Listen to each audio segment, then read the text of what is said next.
Good morning, Bombo Prami. Yes po. Magandang umaga. And Thank you for yes having po.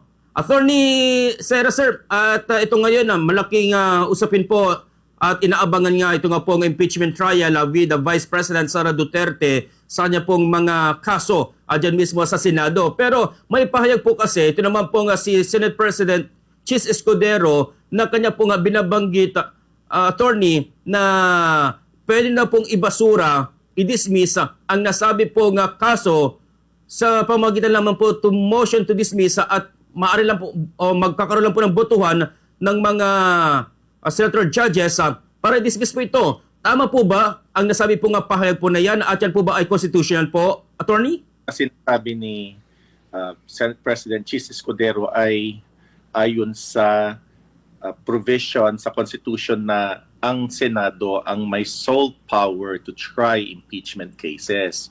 And thereafter, they also have the authority na gumawa ng rules, procedure para gawin ang proseso para i-convict or i-acquit. Kaya kasama doon yung pag sila yung judges, pwede nilang motu proprio i-dismiss yung kaso. Kasama doon yung power nila to try the case. Sa ibang opinion naman, sinasabi nila ng mga prosecution na kailangang itatry yung case para malalaman kung meritorious nga yung evidence para sufficient na ma-convict yung mga yung respondent doon. So either way, we are going into uncharted territories dyan. And ang concern natin, yung nagsasabi mismo ay si Senate President Chis Escudero na kasama doon sa impeachment proceeding bilang mahistrado. Sila mismo yung makakapag-decide whether by simple majority madidismiss nila. May natawag nga si Karen Davila sa mga ibang senator judges. They are that shameless in bringing to the attention of everyone that they do not or are not in any way inclined to try the case and they wanted it to be dismissed right away. Ano yung mangyayari dyan? There is that big possibility because if they have the numbers, they can immediately have the case dismissed because it is a numbers game. Ano yung magagawa ng mga prosecution or those who are interested in the outcome of the case? Will they be filing a petition before the Supreme Court alleging that they have overstepped, that the Senate have overstepped their bounds to a point that they have abused their authority, that it amounted to lack of jurisdiction when they would eventually decide for the dismissal of the case? Ang masasabi natin dito ay walang makakapagpigil ang sa Senado na ma-i-dismiss yung kaso kung gugustuhin nila.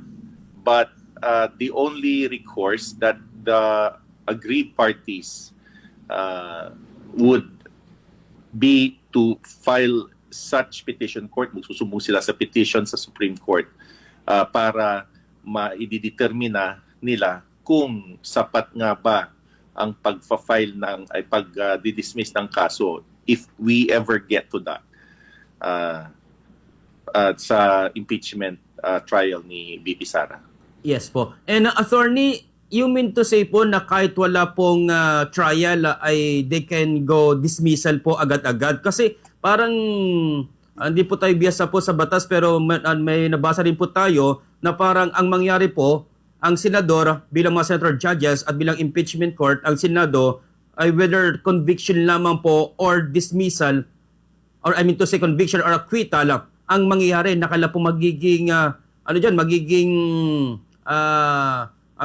magiging hatol. Paano po magkakaroon po ng dismissal? So kahit walang trial, di ba? Sabi just to magkaroon po ng trial and then that it's ang gagawin ng mga senator at judges po, attorney?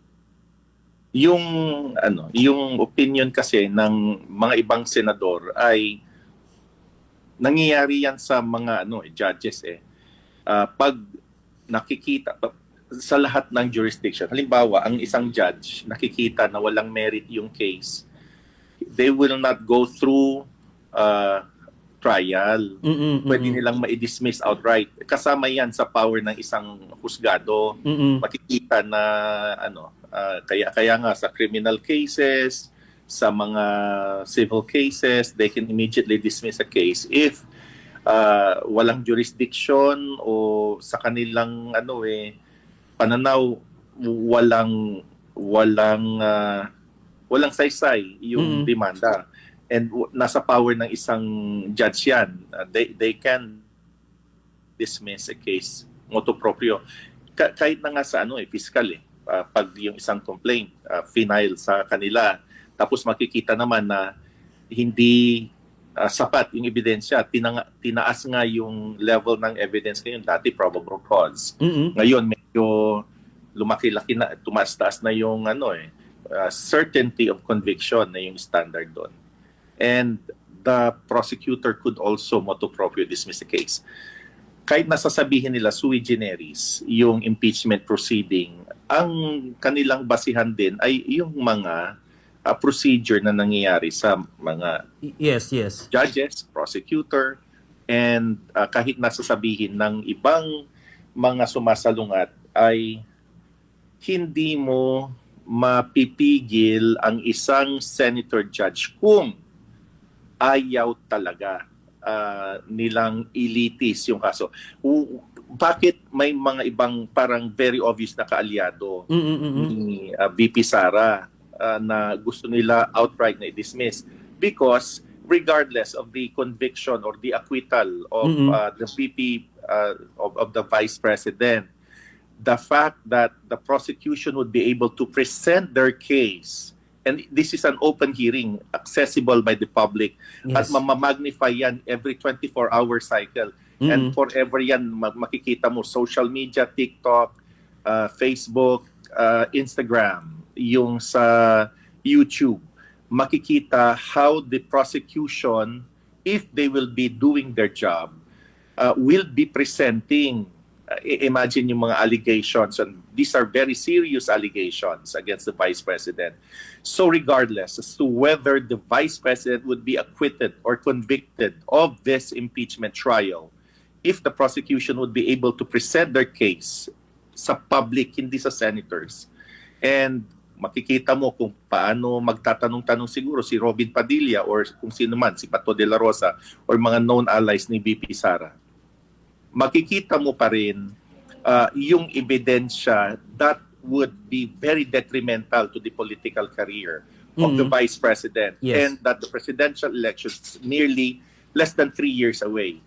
In 2 years or in less than 1.5 years, there will be positioning. There would be the surveys, and there will be yung mga allies grupo-grupo na. With the impeachment proceeding getting in the way of the Vice President, it will be very it is a parang Damocles sword ba sa kanya, and it will spell the political doom of the Vice President should this impeachment proceeding be continued with the prosecution presenting evidence.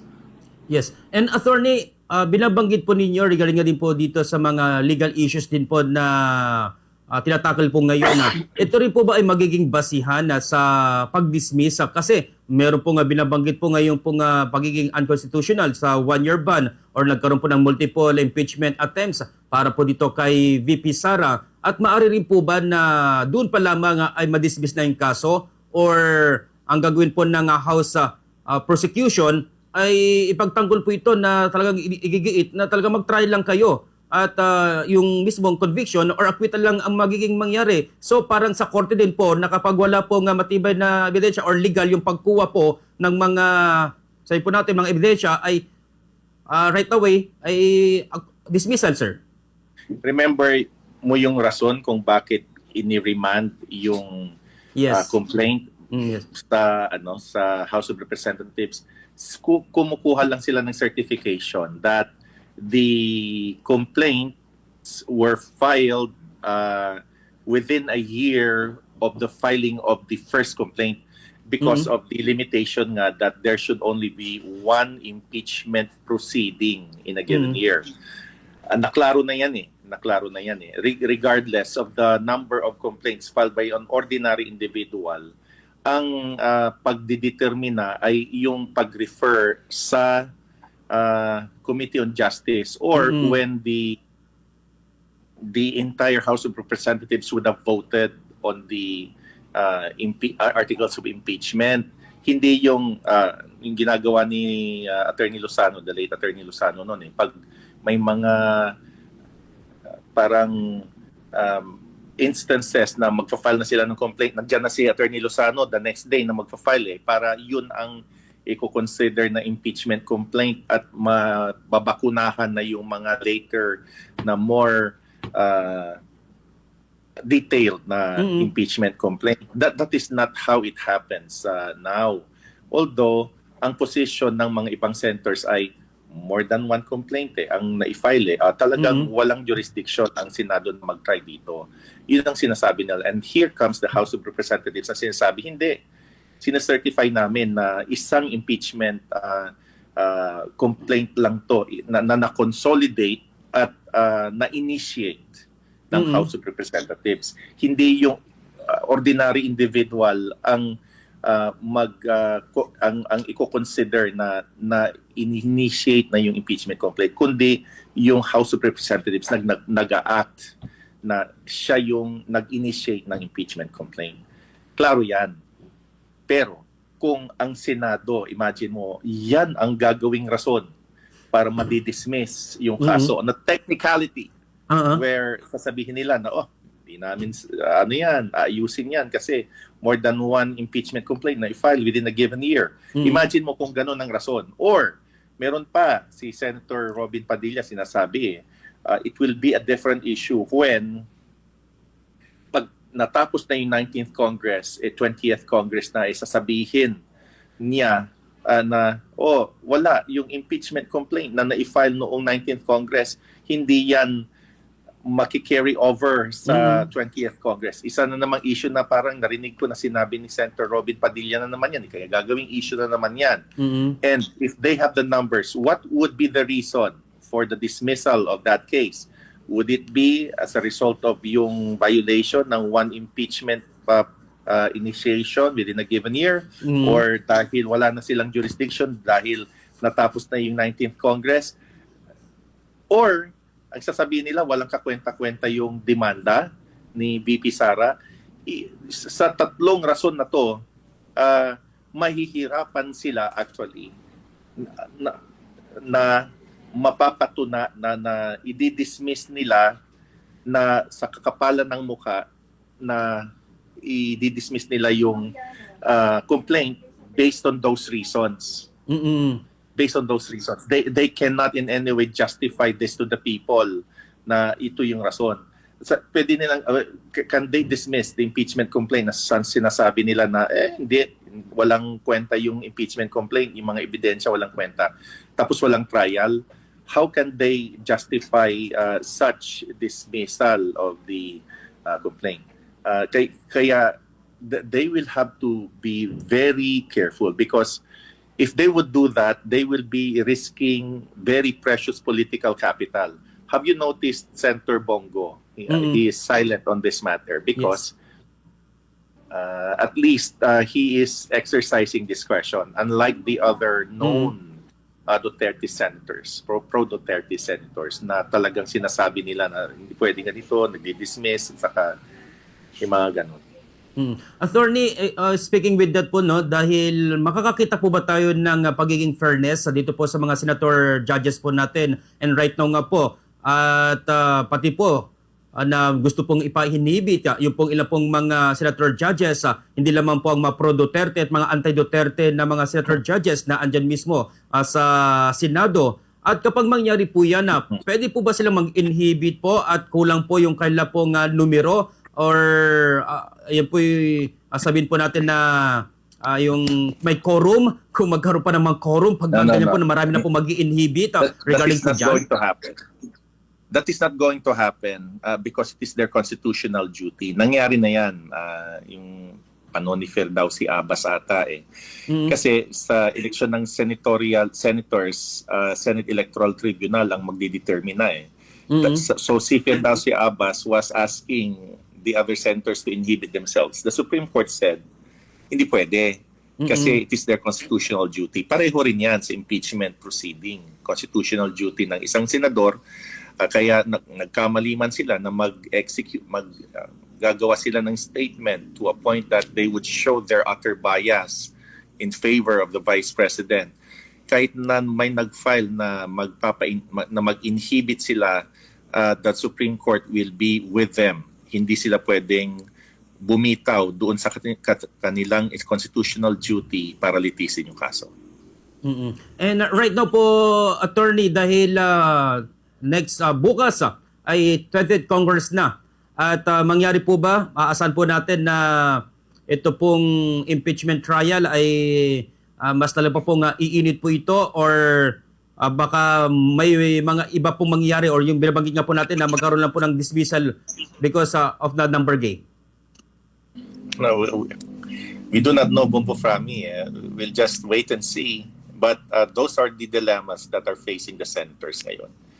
Will they be dismissing the case based on a mere technicality? Or will they be dismissing a case na sasabihin nila wala namang ebidensya without any trial? As I've said, a risky political capital na gagawin nila if ever it comes to that. Alright. And with that po, attorney, maraming salamat po sa inyo pong oras sa pagbibigay po sa amin po ng mga legal statement po na yan, mga opinion po ninyo at mga first at mga kaganapan po regarding po sa ating pong konstitusyon. Attorney, any message po sa ating pong mga kababayan? I'm just very happy, Bombo Frami, that we are part of this discussions on national affairs and very thankful for you having us always here sa Bombo Radio. Salamat.